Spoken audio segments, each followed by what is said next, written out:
مرحبا، تحياتي للجميع، اهلا وسهلا فيكم بهذا الفيديو الجديد.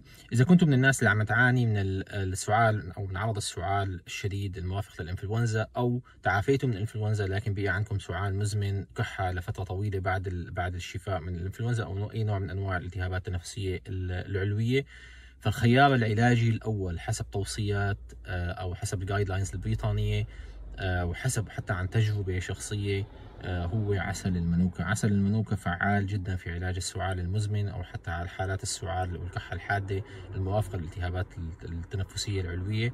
طبعا هذا العسل بيختلف عن أنواع العسل الأصلي الثانية باحتوائه على مادة ال MGO اللي هي الميثيل جليوكسال.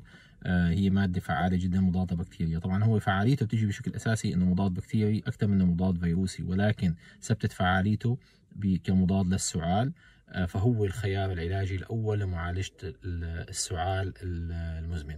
طبعا عسل المنوكة هو من منشأه من استراليا ونيوزيلندا. النحل اللي بينتج هذا العسل بيتغذى على أزهار المنوكة، فهو طبعا عسل علاجي.